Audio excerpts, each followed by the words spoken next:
de Piura es hablar de literatura,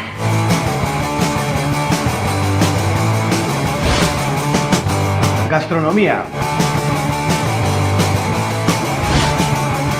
pintura, artes escénicas,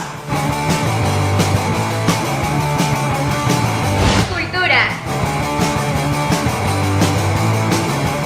Hablemos de Piura. nos enseña a valorar lo nuestro.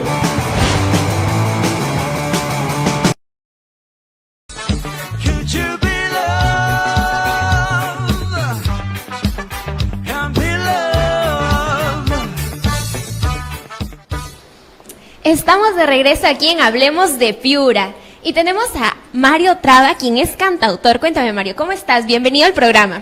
Muy bien, Cristina, muchas gracias por la invitación. Hablemos de Piura. Prácticamente se está volviendo a mi casa porque ya vengo varias veces.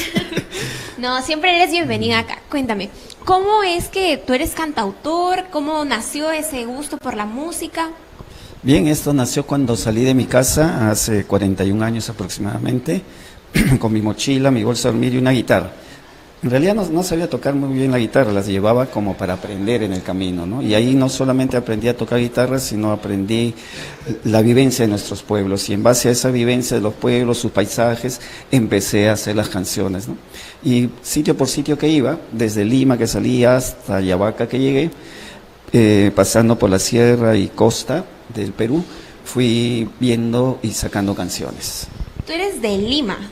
Bueno, yo podría decir accidentalmente nazco en Lima, ¿no? Porque en realidad toda mi familia, todos mis ancestros, abuelos, padres, bisabuelos, tatarabuelos y así nos vamos hasta miles de años, venimos de la cultura ayahuaca, ¿no? Desde ahí somos Ayabaca, todos. claro. Así es. ¿Tú te sientes más identificado con Ayabaca? Lógicamente, es mi raíz plena, ¿no? Cuando me dicen de qué pueblo eres, yo digo Ayahuaca incluso, ¿no? Porque es el nombre originario Claro, de nuestros sí. pueblos. Te ayuda para crear más misterio, Ayahuaca. Y más identidad, más raíz. Claro. Cuéntame las vivencias que has tenido para que lleguen a tener tus discos. ¿En qué te influencias? Bueno, al comienzo era lecturas, ¿no? Me gustaba mucho leer Anton Brecht, por ejemplo. Brecht es uno de los dramaturgos alemanes que más me encantaba ver su teatro, ¿no? Luego leer poemas como los de César Vallejo, que es uno de mis referentes máximos que existen. Tengo a la actualidad unos 6 poemas ya musicalizados, hecho canciones. De César Vallejo. De César Vallejo, ¿no? De ellos 4 están en el primer CD y otros que iré incluyendo luego, ¿no? Y también de Charles Chaplin, por ejemplo, ¿no? Tienen buenos pensamientos que salían en afiches. Recuerdo cuando era adolescente compraba los afiches de Charles Chaplin y iba copiando sus frases y de ahí iba armando canciones también, ¿no? Como decía, de Bertolt Brecht también, de Anton Chekhov, de todos ellos, de Manuel González Prada. O sea, todas mis lecturas han influenciado en mis letras y en mis canciones. Y no solamente hablábamos de lectura, sino de vivencias. Me has dicho que has viajado mucho, ¿no? Sí, salí, como te decía, el año 82 de mi casa. Empecé a recorrer Sierra y Norte y iba viendo paisajes diversos. Cada lugar es maravilloso, nuestra diversidad y nuestra riqueza, ¿no? Si sabemos conservarla, sabremos tener un desarrollo con sostenibilidad, que se llama, ¿no? Para todos nuestros hijos, nietos, bisnietos y los que vengan en el futuro. Sí, qué importante es hablar de la diversidad que tiene el Perú y tú, sobre todo, que eres el que expone tanta diversidad. Me comentabas sobre Bajo los Andes, ¿no? ¿Cómo fue esa experiencia que tuviste? Yo quería ver cómo sintetizar los paisajes y ecosistemas que tenía Ayabaca, ¿no? Entonces empiezo a hablar de los bosques, empiezo a hablar de las lagunas, que se llaman los páramos. Es todo un ecosistema especial que tiene la región Piura, único, ojo.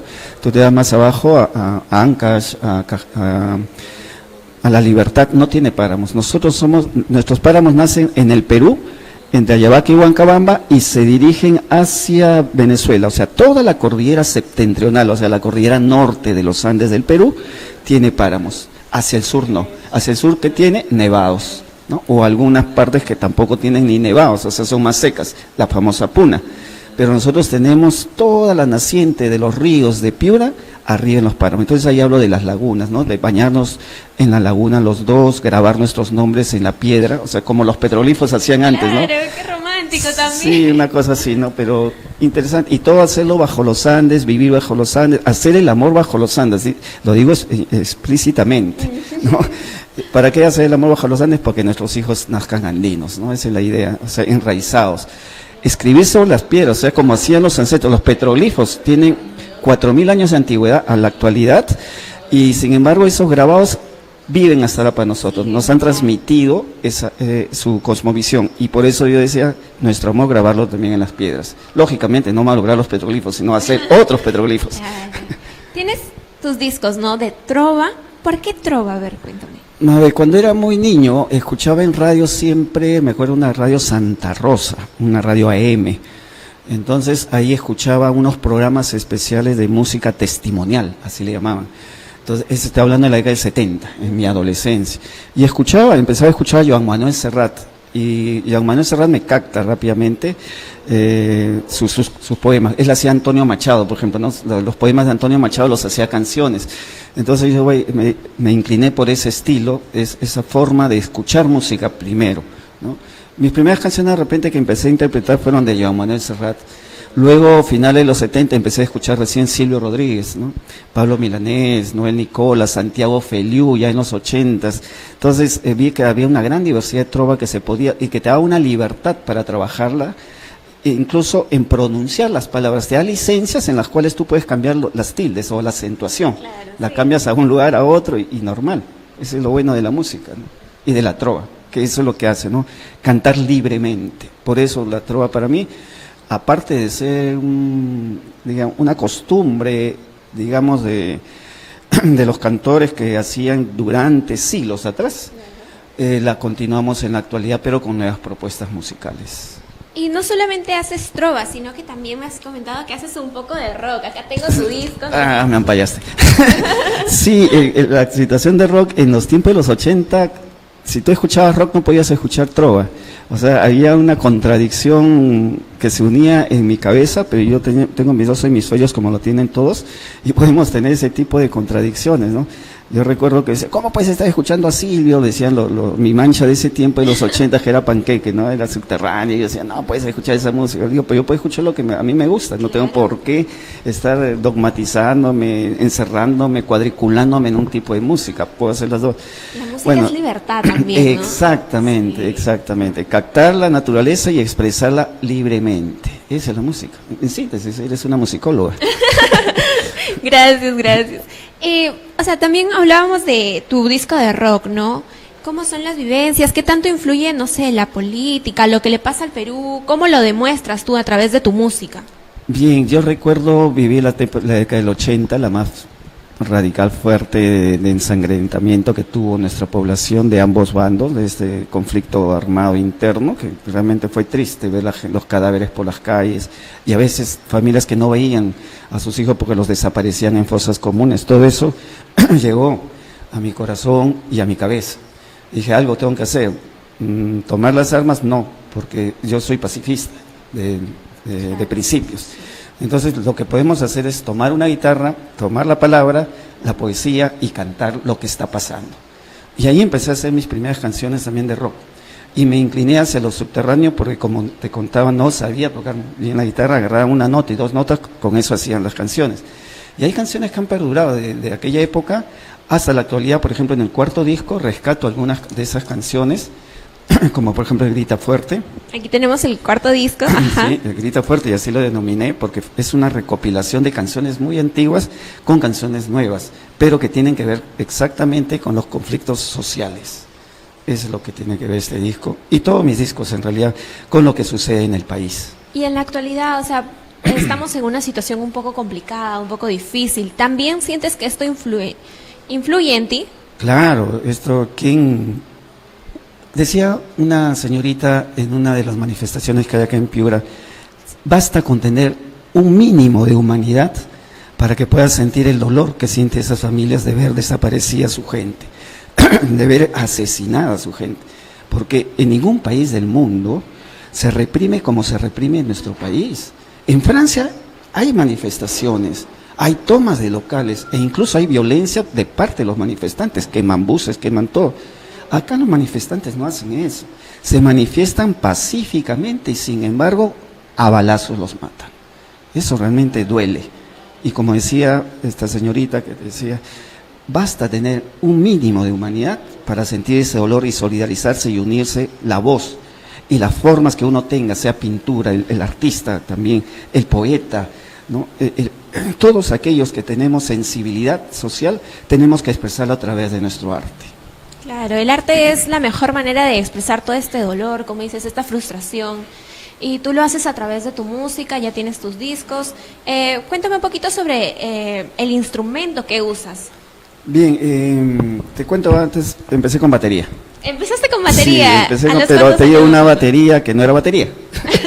Era una batería que no era batería. un Ok, catre, sí. una cama así de resortes, de alambres que existían hace 50 años atrás. Yo era adolescente, una tapa de olla, baldes y una tina. Ese era mi Te las bombo. ingeniaste Yo para... me las ingeniaba por ahí para Claro. tocar. Mi mamá siempre me gritaba porque decía, ¿quién ha roto el balde? ¿Quién ha roto la tina? Y siempre, para ese mismo cuento era siempre, hasta que ya cuando trabajé me pude comprar mi primera batería y empezamos con batería, ¿no? Y luego, ya con la guitarra, como iba aprendiendo, ya empecé a tocar más notas y empezaba ya a armonizar canciones, ¿no? Entonces ya dejé la batería, se la pasé a otros amigos y empecé a hacer las canciones. Batería y guitarra, así fue mi primer grupo, nada más, una batería y una guitarra, y voz. O sea, éramos dos nada más. El grupo se llamó AG. AG. AG, sí, que era antiguerra, significaba, eran las siglas de antiguerra, o sea, vivíamos el tiempo de la guerra, ¿no? Decía el conflicto interno, no queríamos violencia, no queríamos ya más sangre, sin embargo, teníamos que expresarlo, y así fue. Luego de ello ya ingresó más integrantes, y ahí tuvimos ya el grupo Apocalipsis. ¿Por qué le llamé Apocalipsis? Y le dije, este es lo último que vamos a hacer, porque ellos se dedicaron a hacer covers. Entonces a mí no me gustaba hacer covers. Yo pasé de nuevo a la batería, le digo, yo no estaba cantando canciones de otros. Ah, buen músico, yo Sí. no voy a cantar canciones de otros, yo quiero hacer lo mío. Y me puse mi capucha y así tocaba con capucha para que no me vean. Bueno, después ya los dejé y dije, ahora vamos a hacer los sepultureros. ¿Ya? Vamos a sepultar toda la desidia, la inactividad de la juventud de los 90s y empezamos con fuerza. A finales de los 80 se hizo los sepultureros, 89. Y todos los 90s vinimos a Piura varias veces a la Universidad Nacional, invitados en las ferias que hacían los universitarios, a la Plazuela Merino, las ferias que se hacían por primavera o por Día de la Juventud en la misma Plazuela Merino. Y el Club Grau, logramos entrar al Club Grau el año 98, si no mal recuerdo, en el primer festival de rock alternativo y comercial. Fue la primera vez que sentí una gran satisfacción de la música que hacíamos porque fueron equipos de orquesta. Si haciendo equipo de orquesta tú te escuchas, claro, si lo haces mal, pues te escuchas bien mal. Pero si en cambio en los otros equipos no sabes si tocas bien o mal, le puedes echar la culpa a los equipos siempre, ¿no? No, es que no sonaba bien el amplificador, el parlante, me han saboteado, la clásica, ¿no? Pero si estás ante un buen equipo, sabes que tocas bien y mal. Bien mal. Bien mal. Pero acá, así, y nos sirvió eso porque grabaron videos y esos videos pudimos enviarlos a Lima y empezamos a nacionalizar nuestra música. Distorsión Rock fue uno de los primeros programas que nos pasó en televisión. Es un programa de Pedro Cornejo, es un erudito en el rock nacional, está sacando su cuarta enciclopedia de rock ya nacional, sí. Y me llamó justamente hace un mes. Nos va a incluir a los sepultureros y también me dijo, y personalmente como cantautor y como sepultureros, claro. Dentro de la cuarta enciclopedia de rock nacional. Interesante. Y también dentro de Piura, Miguel Almeida, también hemos conversado, dice que en su segunda edición o su segunda parte de rock piurano también nos va a incluir a los sepultureros y a Mario Tabro. A ver, vamos a iniciar la presentación. ¿Has traído acá tu guitarra? ¿Qué tal? ¿Sí? He traído a la ¿Y cholaza. ya te que le digo. sientes listo? Sí, claro. Bueno. Claro, a ver. Siempre un artista está listo, dice, para cualquier. Sí, quisiera compartirles, ya que estamos viviendo estos tiempos de desapariciones, muertes, y solamente vamos a superar este tiempo cuando toda la población se una y acabemos con estos actos de violencia, pero con paz. Si no hay paz, si no hay justicia, si no hay libertad, va a continuar los conflictos. Y por eso quiero mandarles este mensaje a todos mis paisanos de Ayabaca, de Piura y del Perú, a que logremos acabar con todas estas injusticias, unámonos para poder vivir recién en un mundo de paz. Y es con este poema de Vallejo, que estuvo en mi primer disco, en el primer CD Trovando, con el poema Masa.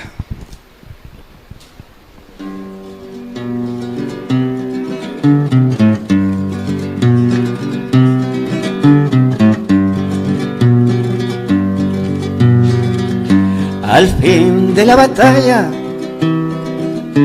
y muerto el combatiente, vino hacia él un hombre y le dijo: no mueras, te amo tanto, pero el cadáver,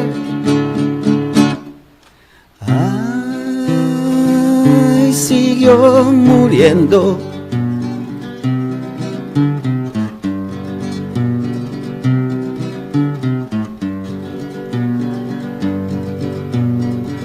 Se le acercaron dos y repitiéronle: no nos dejes, no nos dejes, valor, valor, vuelve a la vida, pero el cadáver, ay, siguió muriendo.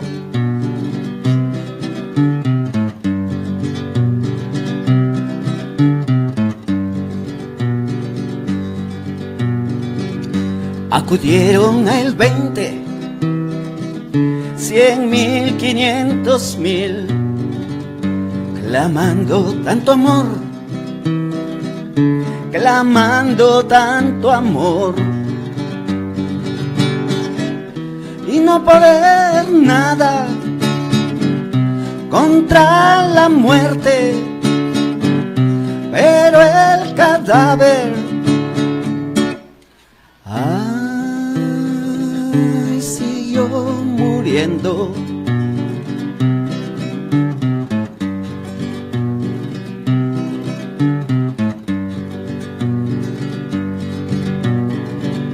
Le rodearon millones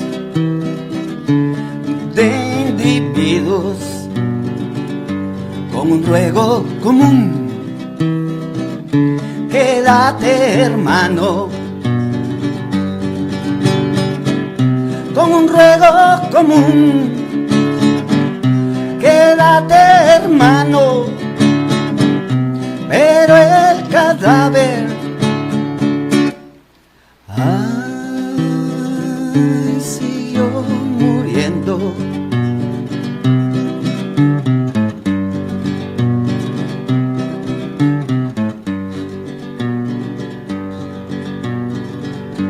Entonces todos los hombres de la tierra le rodearon,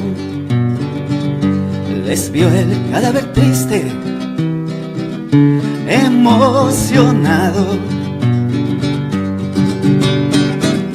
Incorporóse lentamente, abrazó al primer hombre y echóse a andar. Y echóse a andar, y echóse a andar, y echóse a andar.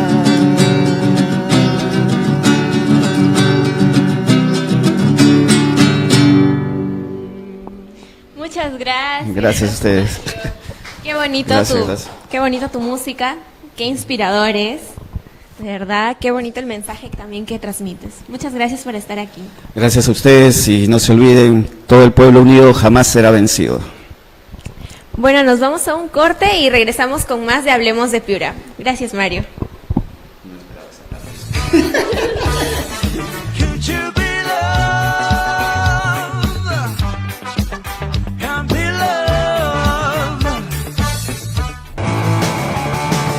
Hablar de Piura es hablar de literatura,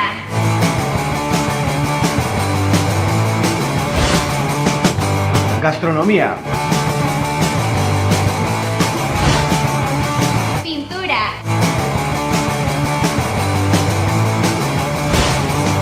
Artes Escénicas. Cultura. Hablemos de Piura. Nos enseña a valorar lo nuestro.